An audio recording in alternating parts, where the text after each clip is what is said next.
간밤에 새로 들어온 소식과 사람들의 관심을 끈 뉴스를 전해드리는 뉴스 열어보기 시간입니다. 먼저 뉴시스입니다.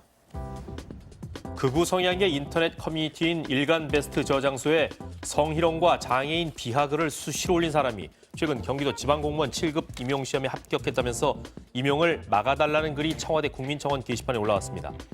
청원자는 소위 일베라고 불리는 사이트에 지방직 7급 공무원 합격 인증글이 올라왔고 작성자의 과거 글을 찾아보니 길거리에서 여성들을 몰래 촬영하고 장애인을 조롱했었다고 주장했는데요.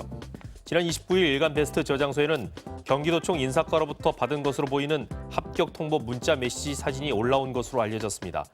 경기도는 공무원 합격을 인증한 작성자의 신원을 특정했고 임용 후보자에 대한 사실관계를 조사한 뒤 자격 상실과 관련된 안건을 인사위원회에 상정하겠다고 밝혔습니다. 다음은 한겨레입니다.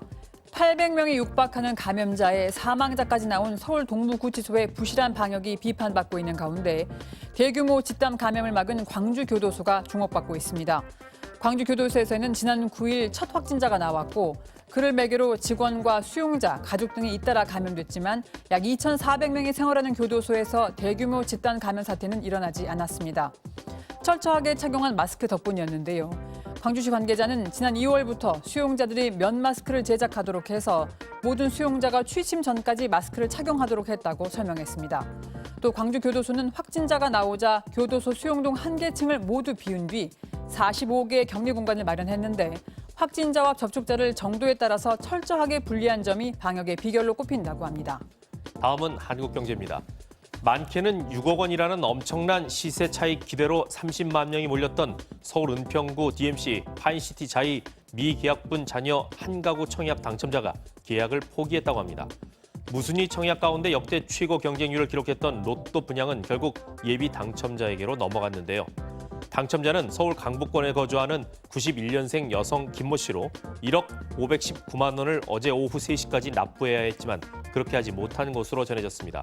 분양업계는 당첨자가 자금 계획 없이 청약했다가 막상 당첨이 되자 당첨 자금을 구하지 못한 것 같다고 추정했습니다.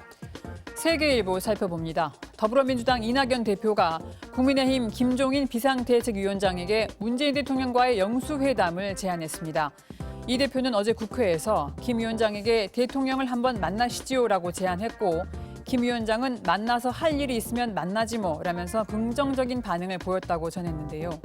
청와대와 미리 상의했던 것은 아니고 회담 시기와 방식도 정해진 건 없다고 덧붙였습니다.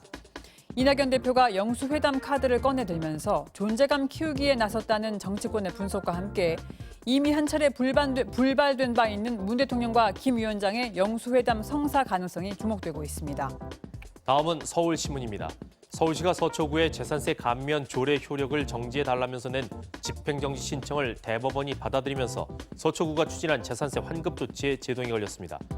대법원은 어제 서울시가 서초구를 대상으로 제기한 집행정지 신청에 대해서 본안 판결이 있을 때까지 서초구 구세 개정 조례안을 정지한다고 밝혔는데요. 지난 9월 서초구 의회를 통과한 서초구 구세 조례 일부 개정 조례안은 공시가격 9억 원 이하 1가구 1주택자에 대한 재산세 중에서 자치구목 50%를 환급해주는 내용을 담고 있습니다. 서초구는 환급 절차 준비를 계속하겠다면서 환급에 대한 의지를 굽히지 않겠다고 밝혔습니다. 끝으로 한국일보입니다. 일본 후쿠시마 제1원전 2, 3호기 원자로 최상층 부분에 1시간 정도 노출되면 사망에 이르는 초고농도 방사성 물질이 달라붙어 있는 것으로 나타났습니다. 지난 23일에 열린 원자력 규제위원회 회의 자료에 따르면 동일본 대지진 당시 폭발 사고로 노출된 세슘 137이 경남 용기의 뚜껑 역할을 하는 실드 플러그에 대량 붙어 있는 게 확인됐다는데요. 실드 플러그 부분에서 녹아내린 핵연료 덩어리가 발견되면서 이 시설에 대한 접근도 어려워졌다고 합니다.